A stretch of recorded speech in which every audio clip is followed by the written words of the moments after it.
दोस्तों, easy education point में आप सभी का स्वागत है। दोस्तों, हिंदी वर्णमाला को दो भागों में विभक्त किया गया है, स्वर तथा व्यंजन।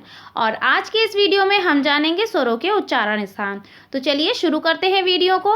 लेकिन इससे पहले हम देख लेते हैं स्वरों की संख्याएं। हिंदी वर्णमाला में स्वरों की संख्याएं 11 मानी गई हैं और ये होती है आ से आओ तक। दोस्तों, अंग और आहा को अयोगवाह कहा जाता है, इसलिए इनको शामिल नहीं किया गया है।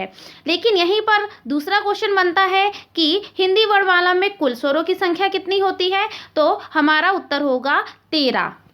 और ये कुल स्वर होते हैं आ से लेकर आहा तक, यानी कि कुल स्वरों की संख्या 13 होती है। कुल मूल स्वर कितने होते हैं, तो वो होते हैं 4। हिंदी वर्णमाला में 4 मूल स्वर होते हैं, जो होते हैं छोटा आ, छोटी ई, छोटा ऊ और री। ये 4 मूल स्वर कहलाते हैं। उच्चारण के आधार पर कुल स्वर 10 माने जाते हैं। इनको भी हम देख लेते हैं।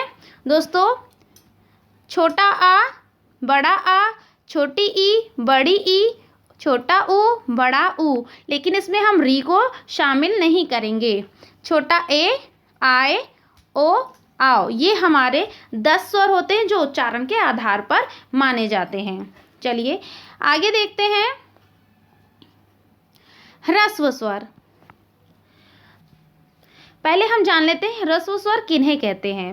ह्रस्व स्वर उन्हें कहते हैं जिसमें किसी और स्वरों की सहायता नहीं लेनी पड़ती है, यानी जो बिना किसी स्वर की सहायता से बोले जाते हैं उन्हें हम ह्रस्व स्वर कहते हैं। और इनकी संख्या 4 होती है और ये होते हैं छोटा आ, छोटी ई, छोटा ऊ और री। चलिए दीर्घ स्वर। दीर्घ स्वरों की संख्या 7 होती है और ये हैं बड़ा आ, बड़ी ई, बड़ा ऊ, ए, आए और ओ, आओ। ये 7 दीर्घ स्वर होते हैं। आगे है अंग और आहा। अंग और आहा, इन्हें अयोगवाह कहा जाता है। दोस्तों, ये प्रश्न बनता है कि हिंदी वर्णमाला में अयोगवाह कितने होते हैं, तो हम लोगों का उत्तर होगा 2। कौन कौन से होते हैं ये भी देख लेते हैं। हिंदी वर्णमाला में सिर्फ 2 अयोगवाह होते हैं, जो होते हैं अनुस्वार और विसर्ग, यानी कि अंग और आहा।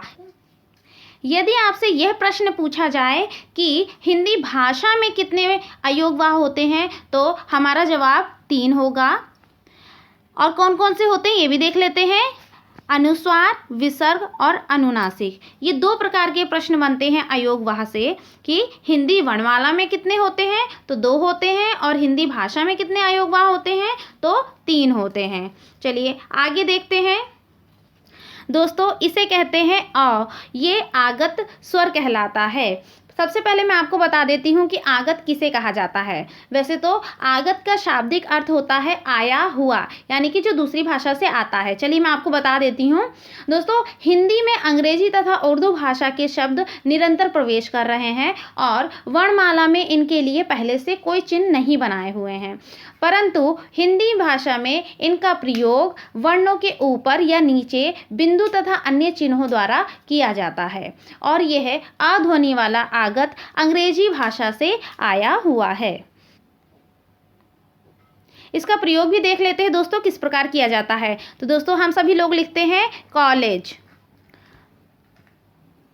तो ये जो है ध्वनि, ये जो चिन्ह लगा हुआ है, यही आगत स्वर है। इसी प्रकार हम लिखते हैं डॉक्टर। चलिए दोस्तों, चलिए आगे हम देखते हैं स्वरों का उच्चारण स्थान। दोस्तों, आ की ध्वनि जो है वो हमारे कंठ से निकलती है, इसलिए इसका उच्चारण स्थान कंठ है। और ई ये ध्वनि हमारे तालु से निकलती है, इसलिए इसका उच्चारण स्थान तालु है।